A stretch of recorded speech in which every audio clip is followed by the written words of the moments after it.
साल 1919 बीकानेर की गलियों में एक 12 साल का बच्चा अपनी बुआ से भुजिया बनाना सीखता है और केवल 2 पैसे में उसे बेचना चालू करता है, इस बात से बिल्कुल अनजान कि यही भुजिया एक दिन हजारों करोड़ों के बिजनेस एम्पायर की नींव बनेगी और एक दिन पूरी दुनिया में बिकने वाले लाखों भुजिया पैकेट्स में उसका नाम हल्दीराम प्रिंटेड होगा। ये कहानी है इंडिया के सबसे बड़े स्नैकिंग ब्रांड हल्दीराम्स की। हल्दीराम का जन्म 1908 में बीकानेर में एक गरीब परिवार में हुआ था। उनके ग्रैंडफादर भुजिया बाजार में अपनी छोटी सी शॉप में भुजिया बेचते थे। सिर्फ 12 साल की उम्र में उन्होंने हर दिन घंटों मेहनत करके भुजिया मेकिंग प्रोसेस को मास्टर कर लिया और बहुत जल्द अपने ग्रैंडफादर की शॉप में रेगुलरली बैठ भुजिया बेच रहे थे। वो बेसन से बनती थी, लेकिन उन्होंने देखा कि राजस्थान के लोगों को मोठ की दाल बहुत पसंद है। वहाँ के लोग कई डिशेस में मोठ की दाल यूज करते थे, इसीलिए हल्दीराम ने भी अपनी भुजिया को बेसन के साथ मोठ की दाल मिला के बनाना चालू कर दिया। उनकी ये नई भुजिया लोगों को काफी डिलीशियस लगी और एक इंस्टेंट हिट बन गई। अपने बैटर को पतला बनाना था और साथ में एक ऐसा मेश चाहिए था जिसके होल्स एक स्टैंडर्ड मेश से छोटे हों ताकि उसमें से पतली भुजिया बन सके। उन्होंने मार्केट में कई मेश मेकर्स के साथ लगकर एक परफेक्ट मेश, फाइनली कई महीनों की एक्सपेरिमेंटेशन के बाद उन्होंने एक परफेक्टली थिन और क्रिस्पी भुजिया बना ली। इस नई भुजिया ने सेल्स को एक्सपोनेंशियली बढ़ा दिया। आउट की हल्दीराम सीक्रेटली एक ब्रांडिंग जीनियस भी थे। हल्दीराम को पता था कि महाराजा दंगर सिंह बीकानेर के सबसे पॉपुलर महाराजा रहे थे और लोग उन्हें बहुत रिस्पेक्ट करते थे, इसीलिए हल्दीराम ने अपनी भुजिया का नाम महाराजा दंगर सिंह के नाम पे दंगर सेव रख दिया और उसे एक प्रीमियम पोजीशनिंग भी मिल गई। इस नई ब्रांडिंग के साथ उन्होंने प्राइजेस भी बढ़ा दिए और कस्टमर्स ने उस प्राइस को खुशी खुशी एक्सेप्ट भी कर लिया। अगले कुछ सालों में हल्दीराम ने अपने 2 भाइयों के साथ मिलकर बिजनेस को अच्छा खासा एस्टैब्लिश कर लिया था और अब 36 साल की एज में उनकी एक वाइफ और 3 बेटे भी थे। लेडीज के बीच में रिलेशंस बिगड़ने लगे। बात इतनी बिगड़ गई कि फाइनली हल्दीराम को घर छोड़कर अलग होना पड़ा। लेकिन प्रॉब्लम यह थी कि घर के साथ साथ हल्दीराम को बिजनेस से भी अलग कर दिया गया था। जिस बिजनेस को हल्दीराम ने अपनी जी जान लगा के बनाया था, आज उसी बिजनेस से उन्हें एक फूटी कौड़ी तक नहीं मिली। एक दिन मार्केट में काम ढूंढते वक्त किसी ने उनका नाम पुकारा। जब हल्दीराम ने मुड़कर देखा तो पीछे उनका एक बचपन का दोस्त खड़ा था।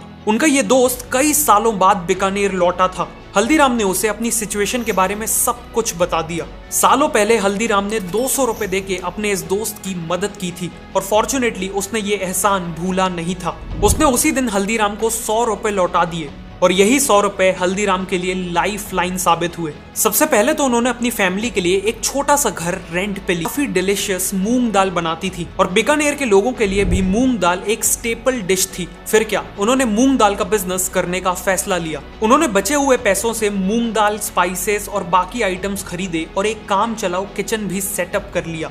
वो दोनों अर्ली मॉर्निंग उठकर मूंग दाल प्रिपेयर करते और फिर हल्दीराम पूरे दिन मार्केट में घूम घूम कर लोकल वर्कर्स और ऑफिस गोयर्स को ये डिश बेचने लगे। उनका एक लॉयल कस्टमर बेस बन गया और कुछ ही टाइम में उन्होंने एक छोटी सी शॉप को रेंट पे लेने के पैसे जमा कर लिए। शॉप खोलने के कुछ ही समय में मार्केट में बात फैल गई कि हल्दीराम और उनकी दंगर सेव अब वापस आ चुके हैं। उनकी दुकान में लोगों की लाइन लगने लगी और देखते ही देखते हल्दीराम फिर से लोकल भुजिया किंग बन गए।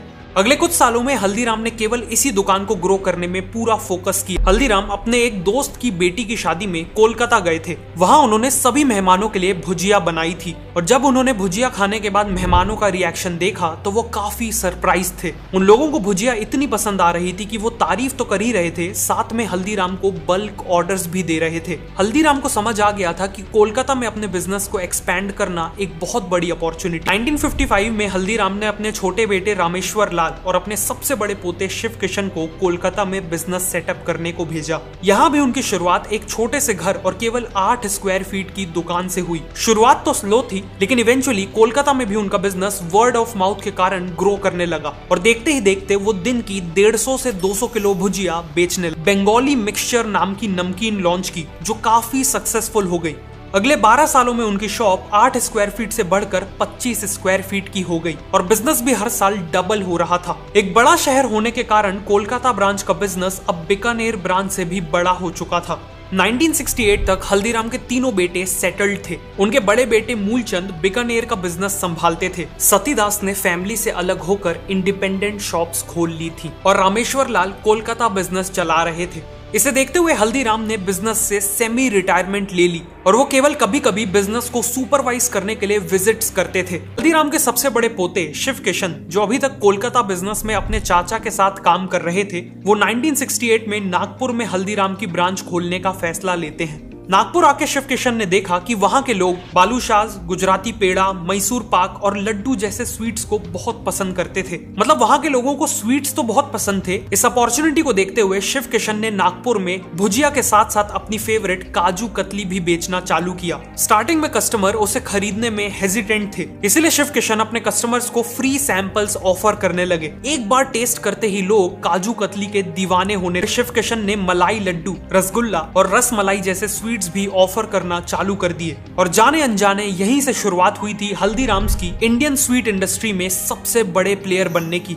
1971 तक नागपुर में हल्दीराम के 2 आउटलेट्स खुल गए। एक दिन शिव किशन कीर्ति नाम के रेस्टोरेंट में गए जिसने उनकी आंखें खोल दी। वो रेस्टोरेंट केवल डोसा और लस्सी ऑफर करता था और वहां हमेशा कस्टमर्स की भीड़ लगी रहती थी। मार्केट को समझने पे उन्हें पता चला कि महाराष्ट्र में लोगों को साउथ इंडियन डिशेस जैसे डोसा और इडली बहुत पसंद है। अब वो तो अपने रेस्टोरेंट में बीकानेर के पॉपुलर स्नैक्स जैसे समोसा और कचौड़ी ऑफर करना चाहते थे। करी जिनकी डिमांड थी, यानी डोसा और इडली। शिव किशन ने एक 30 सीटर रेस्टोरेंट खोला और बहुत जल्द उनके रेस्टोरेंट की सारी सीट्स ऑक्यूपाइड रहने लगी। इसे देखते हुए उन्होंने अपनी सीटिंग कैपेसिटी डबल कर दी और मेन्यू में समोसा और कचौड़ी भी ऐड कर दिया। जो कस्टमर्स डोसा और इडली खाने आते थे, शिव किशन उन्हें समोसा और कचौड़ी ट्राई करने को कहते थे।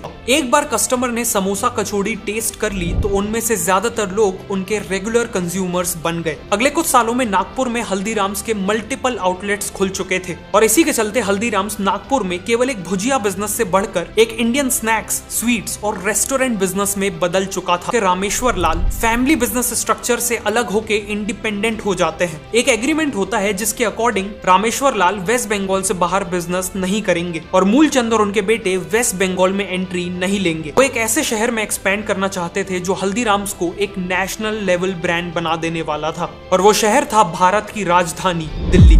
दिल्ली में एक्सपैंड करने के लिए शिव किशन ने अपने छोटे भाई मनोहर लाल को चुना। मनोहर लाल तब तक बीकानेर बिजनेस में काम कर रहे थे। 1982 में मनोहर लाल अपने छोटे भाई मधुसूदन के साथ दिल्ली आए और वहां देखा कि Chandni Chowk famous snacks vendor से भरा हुआ था। उन्होंने अपनी लाइफ में इतना कंपटीशन कभी नहीं देखा था, लेकिन अच्छी बात यह थी कि कंपटीशन के साथ साथ वहां डिमांड भी बहुत ज्यादा थी। मनोहर लाल ने शिव किशन की हेल्प से अपनी शॉप के लिए जगह खरीदी और 1983 में बिजनेस स्टार्ट कर दिया। अगले 1 साल तक दिन रात एक करके उन्होंने मार्केट में अपनी रेपुटेशन बिल्ड की और ब्रेक इवन करने लगे। 1984 के भयानक एंटी सिख राइट्स ने दिल्ली को झुलसा दिया था और इसी दौरान मनोहर लाल की वर्कशॉप और घर भी जल गया।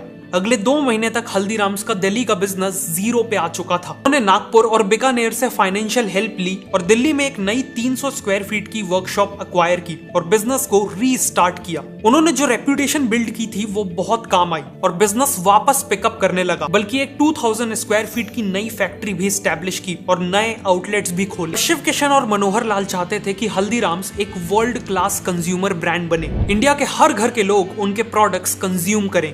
उन्होंने देखा कि लिबरलाइजेशन के बाद पेप्सिको, केलॉग्स और नेस्ले जैसी ब्रांड्स ने इंडिया में कन्वीनियंस फूड्स बेचना चालू कर दिए हैं, बेसिकली पैकेज्ड और रेडी टू ईट फूड। ये सभी फॉरेन ब्रांड्स इंडियंस को वेस्टर्न कल्चर का पैकेज्ड फूड मार्केट करने में हजारों करोड़ों लगा रहे थे, लेकिन उस समय कोई भी ब्रांड इंडियन स्नैक्स को लॉन्ग शेल्फ लाइफ वाली पैकेजिंग में नहीं बेच रहा। अपनी बीकानेरी भुजिया और आलू भुजिया जैसे प्रोडक्ट्स को नाइट्रोजन पैकेजिंग में बेचना चालू किया, जिससे इनकी शेल्फ लाइफ कुछ दिनों से बढ़कर कुछ महीनों तक पहुंच गई। इस नई पैकेजिंग के कारण हल्दीराम्स का बिजनेस अब नागपुर या दिल्ली तक लिमिटेड नहीं था। अब लोग इंडिया के छोटे से छोटे शहर में हल्दीराम्स की भुजिया खरीद सकते थे। फूड सेगमेंट में रसगुल्ला, सोन पापड़ी, पिकल्स, कचौड़ी और इवन भेल पूड़ी में डाइवर्सिफाई किया। देखते ही देखते हल्दीराम्स ने 400 से ज्यादा पैकेज्ड फूड आइटम्स बेचना चालू कर दिए। इन्होंने अलग अलग पैक साइजेस में अपने प्रोडक्ट्स ऑफर किए, जैसे इनके कई प्रोडक्ट्स का छोटा पैक केवल 5 रुपए में मिल जाता है और बड़े पैक्स 200 रुपए प्लस तक जाते हैं। इसलिए हल्दीराम्स ने कलर साइकोलॉजी का यूज करके अपनी पैकेजिंग को अट्रैक्टिव बनाया। हल्दीराम्स ने 100 से ज्यादा डिस्ट्रीब्यूटर्स और लाखों रिटेलर्स को ऑन बोर्ड किया। इन्हीं स्ट्रैटेजीज के चलते आज इंडिया के ऑलमोस्ट हर घर में लोग हल्दीराम के स्नैक्स खाते हैं और इवन यूएस, सिंगापुर और यूके जैसे 80 से ज्यादा देशों में Haldiram's one of the most popular Indian snacks brand है।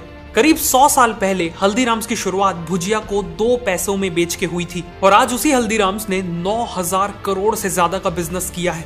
हल्दीराम्स की कहानी ये प्रूव करती है कि कस्टमर्स को डिलाइट करके, लगातार प्रोडक्ट्स को इनोवेट करके और समय के साथ खुद को बदल के कितना भी बड़ा बिजनेस बनाया जा सकता है, चाहे शुरुआत कितनी ही छोटी क्यों ना हो।